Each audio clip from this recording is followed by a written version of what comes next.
అంగీకరించు దేవునికి మహిమ కలుగునుగాక. ప్రియ స్నేహితులందరికీ దివ్య వాక్యోదయం.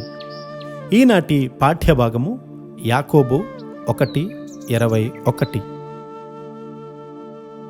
అందుచేత సమస్త కల్మషమును వెర్రవీగుచున్న దుష్టత్వమును మాని లోపల నాటబడి మీ ఆత్మలను రక్షించుటకు శక్తిగల వాక్యమును సాత్వికముతో అంగీకరించుడి. మనము అక్షయమైనటువంటి వాక్యము ద్వారా జన్మించాము. దేవుని వాక్యానికి నీవు ఎంత విలువ ఇచ్చి లోబడతావో అంతగా నీ ఆత్మీయ జీవిత విలువ ఆధారపడి ఉంటుంది. దేవుని ఆత్మ నీ ఆత్మను ముడుతుంది. అప్పుడు నీ ఆత్మ మనస్సును తాకుతుంది. అప్పుడు నీ మనస్సు ద్వారా వాక్యాన్ని నీవు పలకరించగలుగుతావు. నీ మనస్సు ఆ గ్రహింపుతో అభివృద్ధి చెందుతుంది. దేవుని వాక్యాన్ని తరచి మనము చూడాలి. వంట పని, ఇంటి పని అయిన తరువాత అదే వాక్య భాగమైనప్పటికీ కూడా తిరిగి మరలా చదువు. నీ ఆత్మ నూతన శక్తి పొందుతుంది.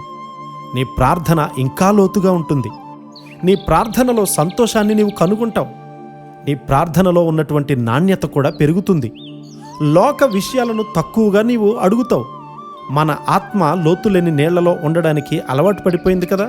కానీ దేవుడు లోతైన జలములలోనికి మనలను నడిపిస్తాడు. స్వతంత్రంగా నీ ఏకాంత ప్రార్థనలో అబ్బా తండ్రి అని నీవు పిలవగలుగుతావు. దేవుడు ఎంతగానో సంతోషిస్తాడు. మనము పూర్తిగా మురికితో, వ్యర్థత్వంతో నింపబడి ఉన్నాము. అదంతా వెళ్ళిపోవాలి. దేవుని ఆత్మ మీ ఆత్మల మీద క్రియ జరిగిస్తూ ఉంది. క్రైస్తవ కుటుంబాలలో తల్లి భక్తి నుండి పిల్లలు ప్రేరణ పొందుతూ ఉన్నారు. తల్లి భక్తి, తండ్రి ప్రార్థన ఎప్పుడూ కూడా వ్యర్థం కావు. మన బైబిల్ గ్రంథము ఒక అద్దం లాంటిది. దేవుని వాక్యం అనేటువంటి అద్దం వైపు ఉదయకాలంలో మనం చూసుకుంటే మన లోపాలు మనం ఎప్పుడు కూడా గ్రహించుకుంటాము. తర్వాత దాన్ని కడుక్కోవడం మర్చిపోతాం. అందువల్ల మరలా మనము దానిని చూస్తూనే ఉండాలి. మనం ఎటువంటి వారమో అనేటువంటి విషయము త్వరగా మర్చిపోతాం. చిన్న ప్రార్థనతో సంతృప్తి పడవద్దు. ఏ సమయంలోనైనా కూడా ఆయన సన్నిధిలోనికి మనం ప్రవేశించి ఆయనను పిలిచేవారుగా మనం ఉండాలి. అక్షయమైన మాట నీలో క్రియ చేస్తే నీవు మార్పు పొందుతావు.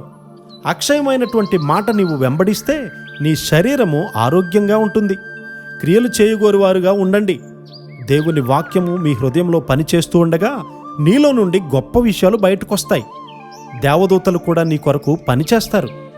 ప్రత్యేకమైనటువంటి రీతిలో దేవుడు నిన్ను ఉపయోగించుకుంటాడు. ఆయనకు నీవు అవసరమైన వాడువు.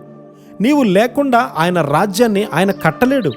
ముందున్న దానికంటే ఈ లోకంలో ఇంకా ఎక్కువగా ప్రకాశించులాగున దేవుని రాజ్యము కొరకు నీవు కొంత సహాయం చేయాలి. నీ జీవితం కొరకు దేవుడు కలిగినటువంటి ప్రణాళిక ఇదే అని గ్రహించే కృప దేవుడు మనందరికీ సమృద్ధిగా అనుగ్రహించునుగాక. ఆమేన్.